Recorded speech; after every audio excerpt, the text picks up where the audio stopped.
Today's hearing is irrational, it is misguided, and it is consistent with the Republicans' war on diversity, equity, and on inclusion. Now, Republicans control the White House.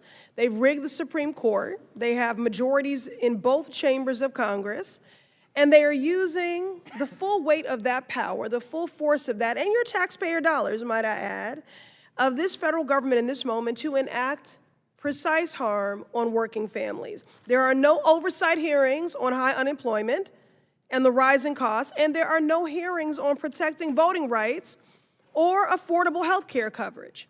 Instead, Republicans have decided to focus on attacking everyday people who are just trying to make ends meet. Their agenda is anti-Black, it is anti-immigrant, it is anti-LGBTQ, it is anti-worker. And again, since we're talking about DEIA and the dismantling of it, it is also anti-veteran, it is anti-rural, it is anti-disabled, and it most certainly is anti-woman. Diversity, equity, and inclusion initiatives were created to promote fairness because there are real biases in America that disadvantage specific groups of people. That is a fact backed by mountains of data.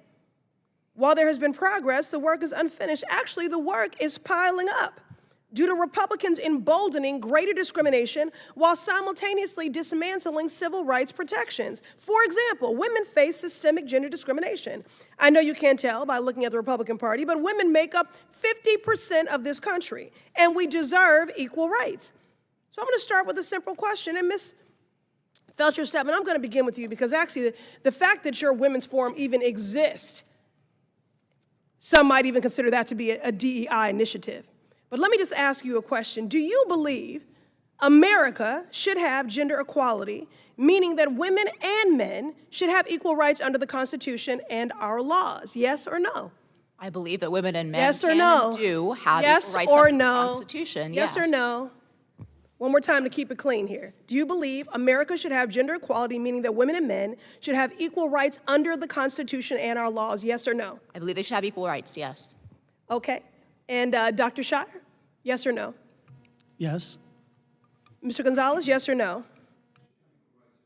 All right. Well, unfortunately, the Constitution is silent on this topic. And that is why I've introduced legislation to add the Equal Rights Amendment as the 28th Amendment, enshrining it as the law of this land.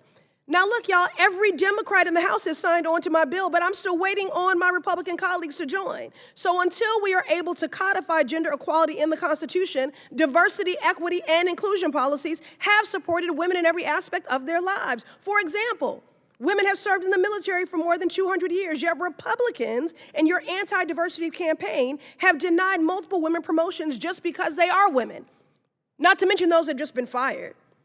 Women get paid less money for doing the same work as men, but since Republicans are anti-equity, the EEOC, Equal Employment Opportunity Commission, has weakened enforcement of pay discrimination laws, maintaining and widening our gender wage gap by the day. Y'all have any daughters? Not to mention Black women making 65 cents on the dollar to white men. And finally, women are underrepresented in medical trials to find cures for diseases that affect us. But because Republicans are attacking inclusion, they cut funding for women's health research projects. So let me sum it up. Anti-DEI is anti-woman. And those harms are compounded by attacks on voting rights like the so-called Save America Act that Republicans are fixated on passing, which could disenfranchise nearly 70 million women simply because their last names on their ID no longer match their birth certificates after being married, which pro-family people seem to care about. Not to mention the attacks on bodily autonomy. As women, our bodies are treated as a debate, and Republicans are passing laws that restrict what we do and when we do it, something men have never had to struggle with.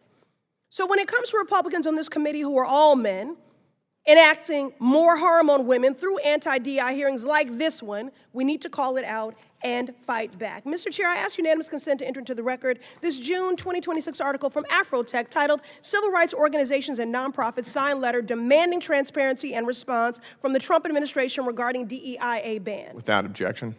So y'all, since Donald Trump is so loud and proud about these efforts to dismantle and defund DEIA, why do you think the Trump administration is hiding all the data on their firings.